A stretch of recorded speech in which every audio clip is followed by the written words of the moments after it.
হ্যাঁ everyone, good morning. কেমন আছো? আশা করছি সবাই ভালো আছো। আর এখন কিন্তু এই মুহূর্তে আমরা দাঁড়িয়ে আছি দেখো গোবিন্দপুর পেট্রোল পাম্পে। আর কিন্তু আজকে আমাদের দার্জিলিং রাইডটা কিন্তু এখান থেকেই শুরু করব। আর প্রতিবার এখান থেকে শুরু করি। আর যদি তোমাদেরকে এদিকে দেখাই, দেখো আমার বাইকটি কিন্তু ফুল একদম রেডি করে দাঁড় করানো আছে। আর ওইদিকে ফারুক আর ভাই দুজনে কিন্তু রেডি হচ্ছে বের হওয়ার জন্য। তো চলো, আর দেরি না করে কিন্তু ফটাফট রেডি হয়ে আমরা বেরিয়ে যাই।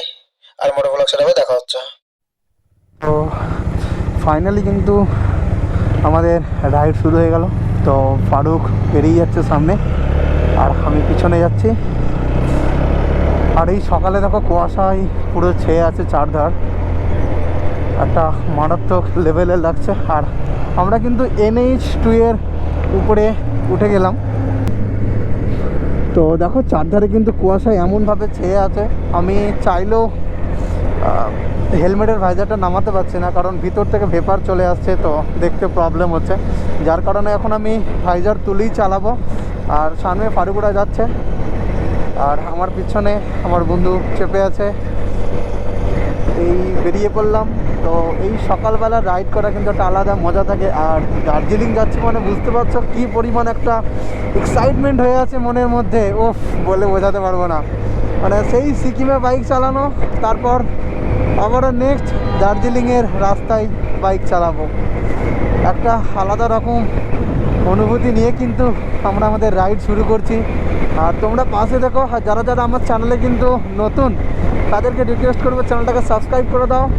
আর ভিডিওগুলো যদি ভালো লাগে অবশ্যই লাইক করে দেবে, আর চাইলে কমেন্ট করে জানাতে পারো তোমাদের কেমন লাগলো। আশা করছি সবার ভালোই লাগবে। আর এই যে সকালবেলা দেখো আমরা আছি কিন্তু ঠিক গোবিন্দপুরে যে মার্কেট আছে তার ঠিক উপরই।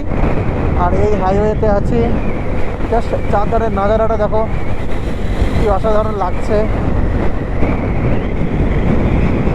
আর বেশি বেশি করে ভালোবাসা দাও যেন নেক্সট আরও এরকম অনেক প্ল্যানিং করতে পারি। তো আসলে তোমাদের ভালোবাসা যদি থাকে, জীবনের সমস্ত কিছুই করার মানে যে স্বপ্নগুলো আছে সেগুলো সব কমপ্লিট করতে পারবো। যার কারণে কিন্তু বারবার তোমাদের থেকে ভালোবাসা চাইছি। আর ভিডিও বানানোর রিজন শুধু একটাই, যে শুধু আমি একা নয়, আমার সাথে তোমরাও উপভোগ করো ভিডিওগুলোকে, তোমরাও পুরো জায়গাগুলোকে এক্সপ্লোর করো, তোমরাও জানো সব জায়গার ব্যাপারে। যার কারণেই কিন্তু ভিডিওগুলো বানাই আর তোমাদের সঙ্গে শেয়ার করি। আর এই রাইডে কিন্তু আমরা শুধু চারজন নই, এই রাইডে কিন্তু তোমরাও আমাদের সাথে আছো। তো দেখতে থাকো ব্লগ, আশা করছি অনেক ভালো লাগবে। কেননা দার্জিলিং মানে পাহাড় পাহাড়, আর পাহাড়প্রেমী মানুষদের জন্য তো এই ধরনের ভিডিও সবাই বানাতে চায়। তো আমিও সেই সব মানুষদের জন্যই কিন্তু এই ভিডিওগুলো বানাচ্ছি। আর যারা যারা এখনও পাহাড়ে এক্সপ্লোর করেনি বা পাহাড় সম্বন্ধে এখনও সেইভাবে অভিজ্ঞতা কারণ নেই, তো তাদের জন্য কিন্তু এটা বেস্ট মানে রাইড ভিডিও হতে চলেছে। তো যারা যারা দার্জিলিং যাবে তাদেরকেও রিকোয়েস্ট করবে ভিডিওটা দেখো, আশা করছি এই ভিডিও থেকে অনেক কিছু ইনফরমেশন পেয়ে যাবে। তো এই রাস্তাটা কিন্তু দুর্গাপুর যাচ্ছে, আর আমরা কিন্তু বর্ধমান টাউন থেকে কিন্তু আমরা ঘুরে যাব। তো আমরা দুর্গাপুর হয়ে যাব না ওই দিক দিয়ে, তো আমরা বর্ধমান টাউন থেকে ঘুরে যাব। তো চলো আর বেশি বকবক না করে তোমাদের সঙ্গে দেখা হচ্ছে বর্ধমান টোল প্লাজা, অর্থাৎ পালসির যে টোল প্লাজা আছে সেখানে গিয়ে। ভিডিওটা আমি অন করতে বাধ্য হলাম, কারণ আমরা তো আছি হাইওয়ে, এদিকে সেই পরিমাণে আমি কুয়াশা বুঝতে পারছি না। বাট তোমাদেরকে যদি আমি এই সাইডটা দেখাই বা রোডের দুই পাশ যদি দেখাই, দেখো কি পরিমাণ মানে কুয়াশায় ভরে আছে, পুরো অন্ধকার হয়ে আছে ওই সাইডগুলো। মানে দূর থেকে ওই দিকটা কী আছে সেটা বোঝাই যাচ্ছে না, মানে এতটাই পরিমাণ কুয়াশা পড়েছে। এইখানটা আবার দেখো কি পরিমাণ কুয়াশা, মনে হচ্ছে ভাইজার তুলতে হবে আমাকে। ভাইজার তুলে রাখাই বেটার, কিন্তু ভাইজার তুলে রাখলেও অনেক সমস্যা হচ্ছে, কারণ ভিতরে গ্লাস পড়ে আছি সেটাও কিন্তু ভেবে আছে। তো চলো আস্তে আস্তে যাই ফারুকদের পিছনে। কি পরিমাণ কুয়াশা পড়েছে তোমরা জাস্ট দেখো। তো দেখো এমনি ঠান্ডার সময়, তারপর আবার এরকম কুয়াশা, কিন্তু ঠান্ডা লাগছে হালকা, আমি বলবো না যে ঠান্ডা লাগছে না। আর আমরা কিন্তু ইচ্ছা করেই বেরিয়েছি আজকের এই দিনে, অর্থাৎ আজকে হচ্ছে 24/12/2025। আর কালকে হচ্ছে 25শে ডিসেম্বর, আর 25শে ডিসেম্বর মানেই কিন্তু পাহাড়ে একটা অন্যরকম পরিবেশ থাকে, আর সেটাকেই কিন্তু এক্সপ্লোর করতে যাচ্ছি আমরা। শুধু দার্জিলিং না, তার সঙ্গে কিন্তু 25শে ডিসেম্বরের যে ওখানকার পরিবেশটা কেমন থাকে সেটাও কিন্তু তোমাদের সঙ্গে শেয়ার করব। ফাইনালি কিন্তু আমরা পালসির টোল প্লাজা চলে এসেছি, বাট এদিকে এতটাই পরিমাণে কুয়াশা, মানে জাস্ট তোমাদেরকে বলে বোঝাতে পারবো না, কিছুই দেখা যাচ্ছে না। তো তোমাদেরকে কীভাবে পালসির টোল প্লাজা আমি দেখাবো। তো দেখো কি পরিস্থিতি হয়ে আছে এখানটা, বাপরে। আর আজকে মানে অতিরিক্ত পরিমাণে কুয়াশা পড়েছে, এমনিই আমরা লেট করে ফেলেছি, আর তারপর এরকম একটা কুয়াশা। আর আমাদের জানি না টাইমিং কতটা কভার করতে পারবো, কিভাবে কি হবে। তো দেখো কি পরিমাণ কুয়াশা। আর এই আমরা যাচ্ছি বাইকের যে রুট আছে সেটিতে।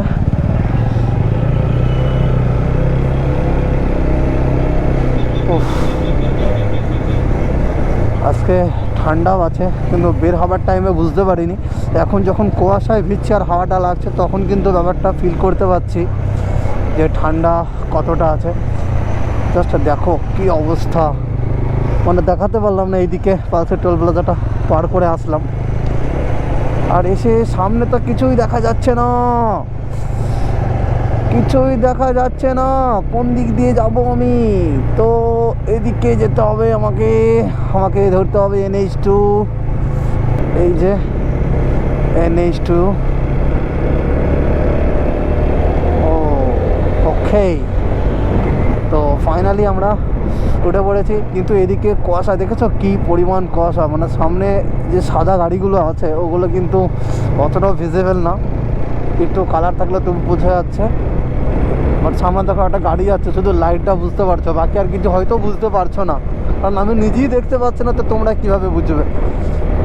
এই যে রাস্তাটা দেখো, দেখতেই পাচ্ছ সামনে উপরে একটা লিমিটার লাগানো আছে, আর এইখান থেকে এসে কিন্তু তোমরা বাম দিকে বেঁকে যাবে। তো এইটা কিন্তু বর্ধমান টাউনের দিকে যাচ্ছে রাস্তাটা। তো আমরা নেমে গেলাম, বাইপাস ধরে নিয়েছি। তো আমরা এখন যাব বর্ধমান টাউন, আর সেই বর্ধমান টাউন থেকেই কিন্তু যাব আমরা সেই শিলিগুড়ি সাইডের রাস্তা। আর এইখানে দেখো তেরেসা যে হসপিটাল আছে, তো তার পাশ দিয়েই যাচ্ছে এই বাইপাসটা। তো যদি কেউ বুঝতে না পারো, অবশ্যই হসপিটালটার লোকেশন হিসেবে দেখে নিতে পারো। আর এদিক থেকে ট্র্যাক্টর আসছে একটা, তো একটু হোল্ড করে যাই। ওকে, ওহো, দেখলে তো এইটাই হলো সমস্যা, কীভাবে পাথরগুলো পড়লো ট্র্যাক্টর থেকে। এই সামনে একটা দেখো ফ্লাইওভার পাবে, আর এই ফ্লাইওভার দিয়ে কিন্তু তোমরা ক্রস করে নেবে। তো ডান দিকে ক্রস করে নেবে ফ্লাইওভার দিয়ে, দেখো এই যে ফ্লাইওভার। আর এই ফ্লাইওভার থেকে কিন্তু ক্রস করেই কিন্তু রাস্তাটা যাচ্ছে সিধা। আর একটু দেখে নিলাম এদিক ওদিক। তো এরপর থেকে কিন্তু লেফটে যাবে, লেফট। এদিকে একটা বাইপাস গেছে, আর একটা এদিকে লেফটে রাস্তা গেছে। এই রাস্তাটা কিন্তু সিধা যাচ্ছে বর্ধমান টাউনের দিকে। তো এখানে দেখে নাও, লেখা আছে স্বাগতম বর্ধমান পৌরসভা। তো এটা কিন্তু বর্ধমান টাউন ঢুকে গেলাম। তো এখান থেকে কিন্তু তোমার বর্ধমান টাউন শুরু। তো দেখো সাইডে যে বিল্ডিংগুলো আছে, এদিকে স্মার্ট বাজার আছে, আর এইদিকে দেখো হালকা কিছু গার্ডেন টাইপের করা আছে। আর এই রাস্তাটা কিন্তু সিধা যাচ্ছে। আর এই যে দেখেছো টোটো কাকু আসলো, ফট করে না তাকিয়ে টুক করে ঘুরে গেল। দেখো এই রাস্তাটা সিধা আসলাম, আসার পরে কিন্তু আমরা যাব ডান সাইডে। আর এই যে দেখো এখানে বড় একটা সাইনবোর্ড দেখতে পাচ্ছ, লেখা আছে ভদ্রেশ্বর গোল্ড কাপ। তো এই দিক দিয়ে কিন্তু আমরা সিধা যাব। আর সামনে একটা ঘড়ি দেখতে পাচ্ছ, তো এইটাকে ফলো করতে পারো তোমরা। তো আমরা সিধা আসার পরে কিন্তু রাইট সাইডে টার্ন নিলাম।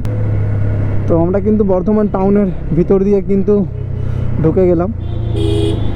আর এই যে দেখো এই সমস্যা এই রাস্তায়, হুটহাট করে তোমাকে যে কখন চেপে দেবে নিজেও বুঝতে পারবে না। আবার কিছু হয়ে যাওয়ার পরে কিন্তু দোষ তোমার, তুমি দেখে চালাওনি, ঠিক আছে? তো যারা আসবে এই রাস্তাটা একটু সাবধানে আসবে, কারণ এখন টোটোদের রাজত্ব, তাদেরকে বেশি কিছু বলাও যাবে না, তাদের আবার ইউনিয়ন আছে। তো সে যাই হোক, তারা তাদের নিয়ে থাকুক, আমরা যাচ্ছি দার্জিলিং। এখন আমাদেরকে সামনের দিকে এগিয়ে যেতে হবে। তো এই যে দেখো রাস্তাটা আমরা সিধা আসলাম, এসে কিন্তু এই দিক দিয়ে টার্ন নেবে। তো এই দিকে টার্ন নিয়ে কিন্তু এই ফ্লাইওভারটা পাবে, এই যে ব্রিজটা আছে এই ব্রিজটা তোমরা পাবে। তো সিধা আসার পরে কিন্তু তোমরা ডান সাইডে পুরো টার্ন নিয়ে নেবে, আর এই ব্রিজটাকে দেখে নেবে। এই ব্রিজের উপর দিয়ে কিন্তু যেতে হবে। আর নিচে দিয়ে দেখো ট্রেন লাইন গেছে, যেটা তোমার এইদিকে কাটোয়া বেরিয়ে গেছে, প্লাস ওদিকে রানীগঞ্জ চলে গেছে ট্রেন লাইনটা। আর এই যে সামনে একটা দেখো মাজার বা মসজিদ আছে এই যে। আর আমরা যাচ্ছি কিন্তু এখন এই ফ্লাইওভারের উপর দিয়ে, এই যে ফ্লাইওভার, এই ফ্লাইওভারের উপর দিয়ে কিন্তু যাচ্ছি। তো আশা করি তোমরা লোকেশনটা বুঝে গেছো। আর সামনে দেখো একটা বড় করে সাইনবোর্ড দেখতে পাবে, যেখানে লেখা আছে কাটোয়া। আর এই রাস্তাটা কিন্তু কাটোয়া গেছে।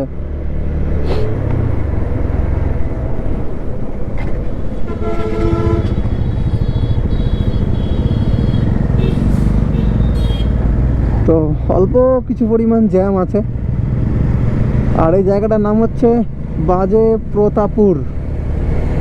আর এই যে পড়বে ট্রেন লাইন, তো ট্রেন লাইনটা পার হলাম, বর্ধমান পার করে এসে কিন্তু এই ট্রেন লাইনটা পড়বে। তো এটা পার করে কিন্তু সিধা যেতে হবে, এই রাস্তাটা কিন্তু সিধা গেছে, তো সিধাই যেতে হবে, কোনো কনফিউশনের কোনো প্রশ্নই আসে না। যারা সিকিম বা দার্জিলিং যাবে, যারা শিলিগুড়ি যাবে, সব কিন্তু রাস্তা এটাই। তো আমাদের সবথেকে নিয়ারেস্ট রুট কিন্তু এটাই। আর একটা দুর্গাপুর সাইড দিয়ে যাওয়া যায়। তো আমার যারা রায়গঞ্জের ভিডিওটা দেখেছ, তো বা যারা দেখোনি, তারা চাইলে সেই ভিডিওটা দেখে আসতে পারো, কারণ সেই ভিডিওতেও কিন্তু ওই রুটটার ব্যাপারে বলেছি আমি। আবারও কিন্তু দেখো একটা পেয়ে গেলাম এরকম একটা সুন্দর রাস্তা, এত সুন্দর রাস্তা, দু সাইডে কিন্তু আকাশমণি গাছ। ও কি লাগছে! আর সকালবেলায় বাইক চালাচ্ছি ভাই, সেই মজা। তো সব থেকে মানে ভিতর থেকে কি বলবো তোমাদেরকে বোঝাতে পারছি না, বাট এতটা আনন্দ হচ্ছে। দার্জিলিং যাচ্ছি ভাই, সিকিমের পরে আবার দার্জিলিং। তো নেক্সট জানি না, আরও অনেক কিছু প্ল্যানিং আছে, একটা একটা করে কমপ্লিট করব। তো জাস্ট এইভাবেই এনজয় করছি লাইফটাকে, এইভাবেই এনজয় করে যাব যতদিন বেঁচে থাকবো। কারণ একটা টাইম আসবে এই দুনিয়া ছেড়ে চলে যেতে হবে, ঠিক আছে? এই যে আনন্দ, এই যে মজা করছি, এইটাই কিন্তু আমাদের সারা জীবনের জন্য স্মৃতি হয়ে রয়ে যাবে। তো দেখো এদিকে গাড়িটা কিভাবে, লরিটা আসছে, মানে কি আর বলবো, একটা ভালো মুড খারাপ করে দিল। পলিতপুর থেকে কিন্তু আমাদেরকে রাইট সাইডে টার্ন নিতে হবে। তো রাইট সাইডে টার্ন নিয়ে আমরা কিন্তু সামনের দিকে এগোতে থাকবো। তো চলো আগে ওখানে যাই, গিয়ে তারপর তোমাদেরকে লোকেশানটা দিচ্ছি। তো এই নদীটা কিন্তু প্রথম আমাদের পড়বে, ঠিক আছে? আজকে রাইডে যেমন প্রথম আমাদের পালসি টোল প্লাজা পড়েছে, আর তেমনি আমাদের প্রথম যে নদী পড়লো সেটা হচ্ছে অজয় নদী। তো অজয় নদীর ব্রিজের উপরেই কিন্তু আছে, আর এখানে রাস্তা কিন্তু খুবই খারাপ। তো এই নদী পার করছি, আর সামনেই যে টার্নিং আসবে সেখান থেকে আমরা রাইট সাইডে টার্ন নেবো, যেমনটা বললাম। আর এই যে মোড় এসে গেছে, পলিতপুর মোড়। তো এইখান থেকে আমাদেরকে কিন্তু রাইট সাইডে টার্ন নিতে হবে। তো আমরা কিন্তু রাইট সাইডে ঢুকে গেলাম, আর এই যে পলিতপুর, আর এলাম এই দিক দিয়ে। আর এই যে রাইট সাইডে যে রাস্তাটা যাচ্ছে, এই রাস্তা ধরে কিন্তু আমরা সিধা যাব, ঠিক আছে? তো মাথায় রাখবে যে পলিতপুর গ্রামটার নাম হচ্ছে পলিতপুর, আর এই পলিতপুর থেকে কিন্তু আমরা রাইট সাইডে টার্ন নিচ্ছি। আর ওই পাশ দিয়ে কিন্তু বয়ে চলেছে সে অজয় নদী।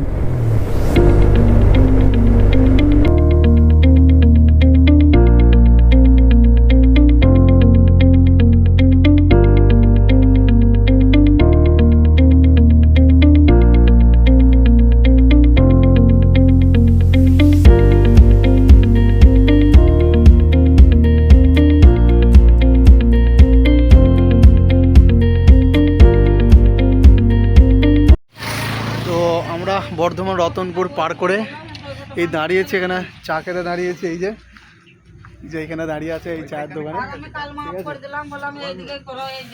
আর এই অবস্থা। আর কুয়াশাটা দেখছো কি পরিমাণে হয়ে আছে,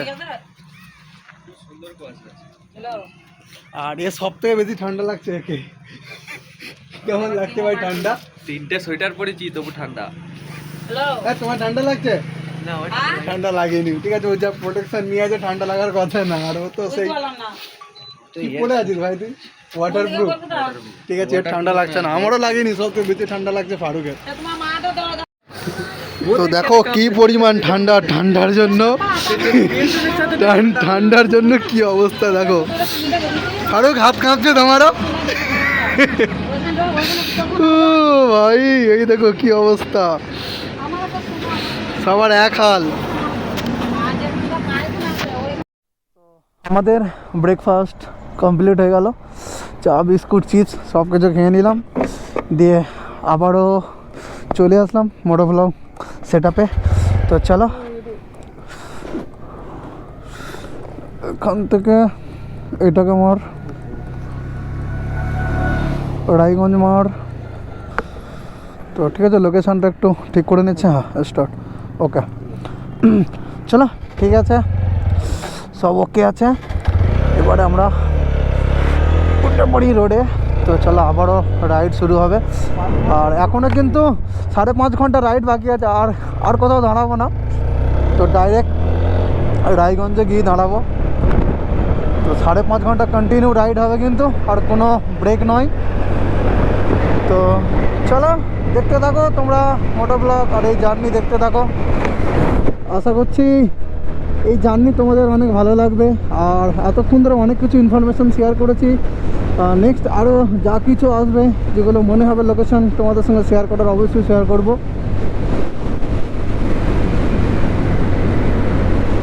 তো যারা এদিকে রুম টুম নিতে চাও, এখানে রুমও অ্যাভেলেবেল আছে, লেখা ছিল দেখলাম। আর এইখানটা হচ্ছে ফুটি সাঁকো, আমরা যে জায়গাটা আছি জায়গাটার নাম হচ্ছে ফুটি সাঁকো। আর রোড কন্ডিশন এদিকে ঠিকই আছে, আগের যে তুলনায় এইখানটা কিন্তু অনেক বেটার আছে, কারণ আগে এত পরিমাণে বাম্পার ছিল আর ওইদিকে অনেক গাড্ডাও ছিল, এদিকে কিন্তু একদম ক্লিন আছে। ফুটি সাঁকো বাজার বা মার্কেট হচ্ছে এটা, এই যে দেখো। আর আমরা যাব কিন্তু এখন সিধা।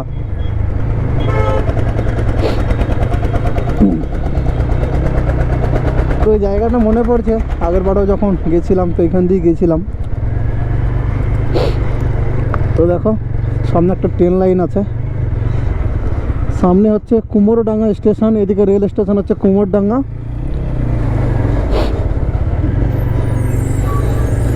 এখন আমরা কুমোরডাঙ্গা রেল গেট পার করলাম।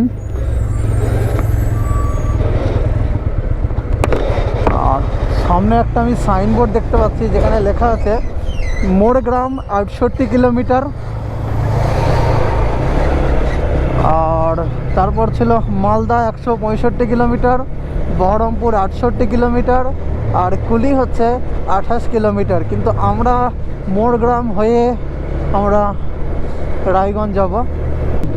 চলো আর দেরি না করে যতটা পারা যায় ট্রেনে বেরিয়ে যাই, কারণ লম্বা রাইডে কিন্তু যদি ট্রেনে না যাও কখনো কিন্তু টাইম মেনটেন করতে পারবে না, এটাই সবথেকে বড় প্রবলেম। তো তার জন্য কিন্তু ভালো ড্রাইভিং স্কিল থাকা দরকার আছে, কারণ যারা নতুন বাইক চালানো শিখেছে তাদের জন্য কিন্তু অনেক ডিফিকাল্ট 90-100 স্পিডে বাইক চালানো। তো মোটামুটি আমার এই 4V-তে আমি 90-100 110-15 টার্নিং কোনো রকম সমস্যা হয় না। আর এই গাড়িতে বেনিফিট হচ্ছে এটাই, তুমি 100 বা 110-15-তে চালাও, কোনো রকম তোমার এফেক্ট পড়ে না। দেখো সামনে কিন্তু একটা গাড়ি ওভারটেক করছে, মানে কি বলবো, মানে এদিকের রাস্তাঘাটগুলো এমনই, মানে ওর দরকারই নেই এদিকে আসার, মানে ওকে ওভারটেক করতেই হবে, মানে কিছু বলার নেই এগুলো। আর এইগুলোর কারণে কিন্তু অনেক বিপদ হয়, যেগুলো বড় গাড়ির কোনো সমস্যা না, তারা মেরে দিয়ে বেরিয়ে চলে যাবে, আর বাকি তুমি পড়ে মরবে ওখানে। দেখ সাবধানে যাবে। আর এইদিকে আবারও বাম্পার স্পিড ব্রেকার ছিল, তারপরেই কিন্তু বাম্পার 1, 2, 3টে, আর এখানে 5-6টা স্পিড ব্রেকার দেওয়া আছে। তো আমরা কিন্তু এখন মুর্শিদাবাদ ঢুকে গেছি, আর জায়গাটার নাম হচ্ছে সুন্দরপুর, আমাদের সেই সুন্দরপুর মার্কেট। এদিকেও কিন্তু পুরো কুয়াশায় ভরে আছে, মানে আজকে সারা দিনটা পুরো কুয়াশায় ভরে আছে। আর যদি তোমাদের টাইম দেখাই, দেখো এখন বাজে 10টা 5, আর 10টা 5-এ দেখো কি অবস্থা, পুরো অন্ধকার হয়ে আছে কুয়াশায়। তো জানি না আমাদের কপাল কতটা ভালো আছে। তো এদিকে যদি এই অবস্থা হয় তো পাহাড়ে তো আরও বেশি হবারই কথা, যেটা আমার মন বলছে। তো জানি না কতটা কি হবে, যা হবে সবই তোমাদের সঙ্গে শেয়ার করব। আর এর সামনে আবার আরও একটা ব্রিজ। মুহূর্তে মুর্শিদাবাদের শেরপুরে, আর শেরপুর পার করতে না করতেই দেখো সামনে আর একটা সাইনবোর্ড পেয়ে গেলাম, যেখানে লেখা আছে 5 গ্রাম 8 কিলোমিটার সিধা, মোড়গ্রাম 22 কিলোমিটার সিধা, লোহাপুর 25 কিলোমিটার সিধা, আর নলহাটি হচ্ছে 38 কিলোমিটার। এটাও কিন্তু সিধাই গেছে। তো আমরা যাব মোড়গ্রাম এখন, তো সেইটার জন্য আমাদেরকে এখনও 22 কিলোমিটার রাইড করতে হবে। সামনে একটা সাইনবোর্ড, তারাপীঠ যারা যাবে তারা 27 কিলোমিটার এখান থেকে বাম সাইডে যাবে, আর সাঁইথিয়া হচ্ছে 30 কিলোমিটার বাম সাইডে, মোড়গ্রাম সিধা, বহরমপুর বাম সাইডে 40 কিলোমিটার। তো আমাদেরকে মোড়গ্রাম পর্যন্ত পৌঁছাতে এখনও 40 কিলোমিটার যেতে হবে। এই যে সিগন্যাল পোস্ট দেখতে পাচ্ছ, তো ওখান থেকেই কিন্তু লেফট আর রাইট সাইডে দু সাইডে দুটো রাস্তা বেরিয়ে গেছে, আর আমরা কিন্তু সিধা বেরিয়ে যাব। এখন কিন্তু সিগন্যাল নেই, তো দাঁড়িয়ে যাব।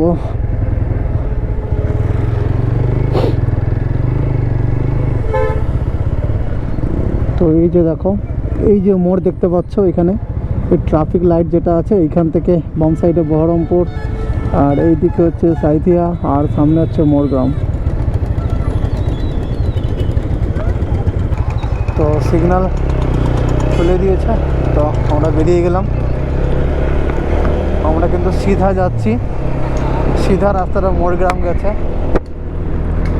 আবারও একটা সাইনবোর্ড, যেখানে লেখা আছে মোড়গ্রাম 40 কিলোমিটার, নলহাটি 55 কিলোমিটার সিধা যাচ্ছে, 5 গ্রাম সিধা যাচ্ছে, তারপরে হচ্ছে শেরপুর 18 কিলোমিটার সিধা। আর সাইনবোর্ড দেখতে দেখতে টোটোর সঙ্গে ধাক্কা হয়েই যাচ্ছিল। পুরো মাঠ ভর্তি কিন্তু সর্ষে ফুল, মানে এদিকে আর ওদিকে সব দিকে পুরো সর্ষে ফুলে ভরে আছে। আর আমরা আছি এখন বেলুয়া মোড়, অর্থাৎ এখন আমরা কিন্তু মুর্শিদাবাদেই ঘুরছি। তো জানি না মুর্শিদাবাদ কখন শেষ হবে।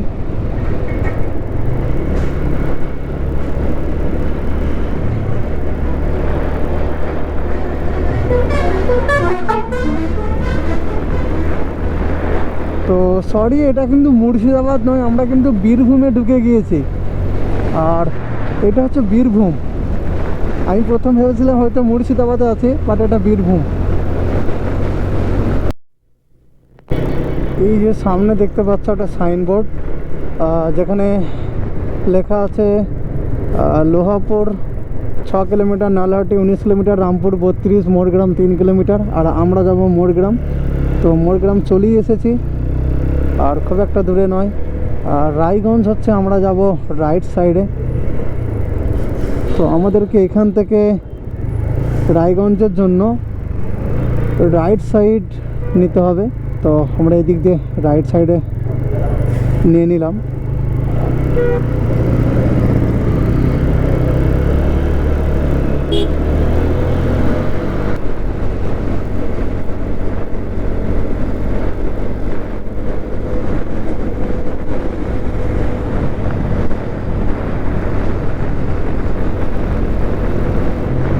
ফারাক্কার কিছুটা আগে। আর দেখো এদিকে কিন্তু আম গাছ বিখ্যাত, বা এখানের যে আম বিখ্যাত সেটা সবাই জানো। আর এই হলো সেই আম গাছ, এই যে আম বাগান দেখো, চারধারে শুধু আম বাগান। আর এদিকেও জানি না দেখা যাচ্ছে কিনা, বাট এদিকেও পুরো আম বাগান আছে। তো এখান থেকেই আমের সিজনে আম যায়, সেই বিখ্যাত আম যেগুলো আমাদের খেতে ভালো লাগে। জাস্ট দেখো শুধু আম গাছ, মানে যেদিকে তাকাবে শুধু আম গাছ দেখতে পাবে। তো এই হলো মালদার সেই বিখ্যাত আম বাগান বা সেই আম গাছ।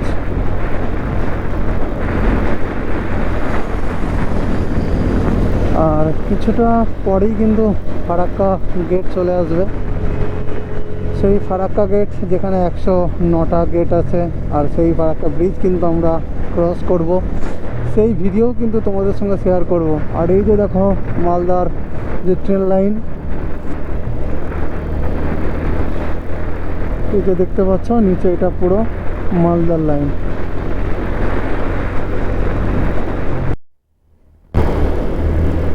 তো দেখো এবার সামনেই আছে ফারাক্কা ব্রিজ।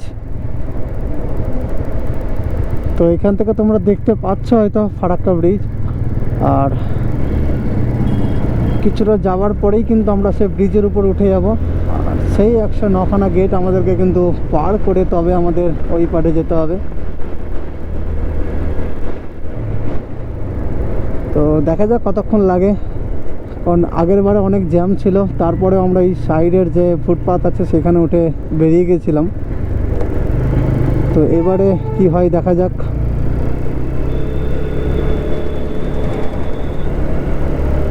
তো চলো বেরিয়ে যাওয়া যাক ওখানটা দিয়ে। আর এই বেরিয়ে আসলাম। তো আগের বারে কিন্তু অনেক জ্যাম ছিল, এইবারে কিন্তু সেই পরিমাণ জ্যাম নেই, অনেক ক্লিয়ার আছে। তো আশা করছি আরামসে টাইমের মধ্যেই পৌঁছে যাব, কারণ সব থেকে বড় জ্যাম লাগে এইখানটাতেই।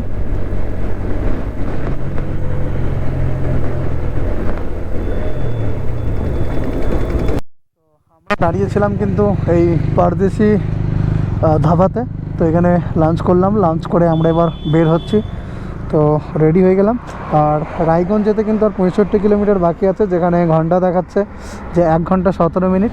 তো আমরা যেভাবে ট্রেনে যাচ্ছি আশা করছি 1 ঘন্টা 5-10 মিনিটের মধ্যে পৌঁছে যাব। তো দেখা যাক কতক্ষণে পৌঁছায়। তো চলো আর দেরি না করে আবারও রাইড শুরু করে দিই। তো ফাইনালি রাইড শুরু করে দিলাম আবারও। তো এই হলো পারদেশি ধাবার আউটসাইড এরিয়া।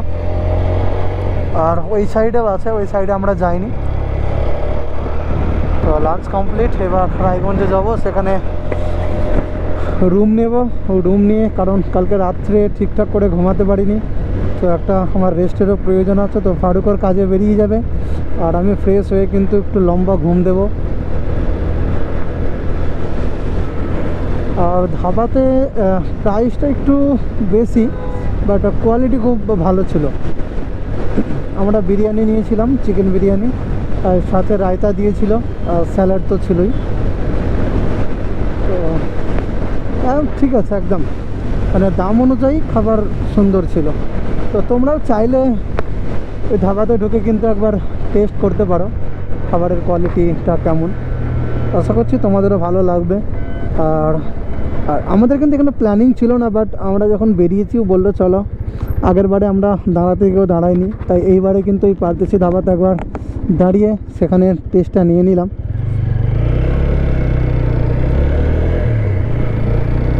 আর ফিউল আপ করেছিলাম যে 775 টাকার ফিউল আপ করেছিলাম। আর এইখানে বিরিয়ানির প্লেট নিল 205 টাকা করে, 210 টাকা করে। আর মাঝে চা খেয়েছিলাম, কারণ ঠান্ডা অতিরিক্ত লাগছিল, যার কারণে কিন্তু আমরা 2 কাপ করে চা খেয়েছিলাম। তো সেখানে 10 টাকা 20 টাকা নিয়েছিল। আর সাথে 2-1টা চিপস নিয়েছিলাম। তো সেগুলো সবাই মিলে আর কি ভাগযোগ করে খাওয়া হয়েছে। তো এই হলো সকাল থেকে আমার খরচা। আর দেখা যাক বাকি আর কখন কত কি খরচা লাগে, সব কিছু আপডেট দেবো তোমাদেরকে ভিডিওর মধ্যে।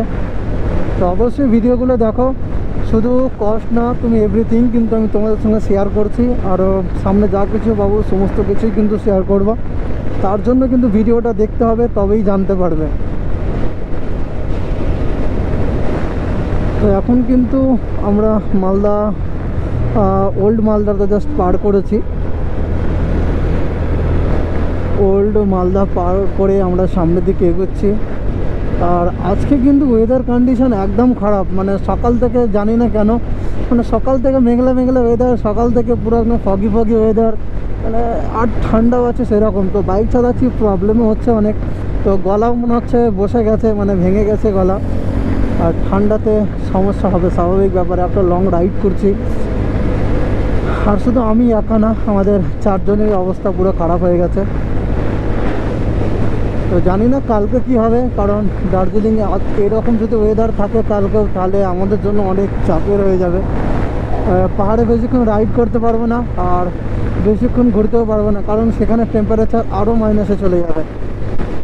তো আমরা কিন্তু রায়গঞ্জে চলে এসেছি।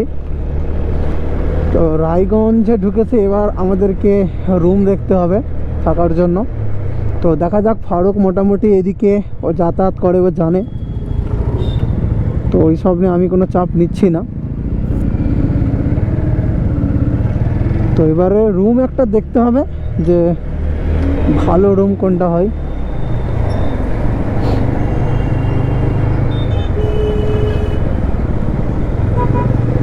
লেফট সাইডে ঘুরে গেলাম। তো এখানটা হচ্ছে রায়গঞ্জ টাউন। তো দেখো এদিকে কত মার্কেট। রায়গঞ্জে আমরা কিন্তু হাইওয়েতে বেরিয়ে গেছিলাম, বাট রায়গঞ্জ টাউনে কখনো ঢুকিনি, এটা আমার ফার্স্ট টাইম, বাট ও এসেছে অনেকবার। তো ওকে এখন ফলো করতে হবে আমাকে।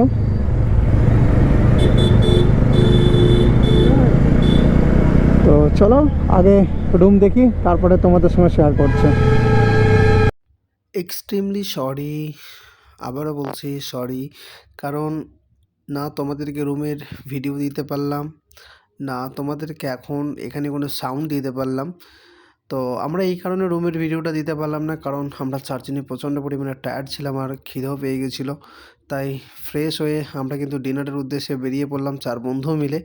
আর এদিকে যে সাউন্ড হচ্ছিলো, সেই সাউন্ডটাকে আমি মিউট করতে বাধ্য হয়েছি, কারণ এখানে যে গান বাজছিলো, এই গানটি কিন্তু আমার ভিডিওর মধ্যে দিলে কিন্তু কপিরাইট চলে আসতো, যার কারণে কিন্তু আমি সেই গানটিকে ইগনোর করলাম। তো প্রবলেম কিছু না, কারণ একটা কপিরাইট চলে আসলে এতক্ষণে যে কষ্টের এডিট, সেটা কিন্তু অনেক কষ্ট লাগে। তো যার কারণে কিন্তু কপিরাইট থেকে এড়িয়ে যাওয়ার জন্য কিন্তু আমি ভয়েসটা মিউট করে দিলাম।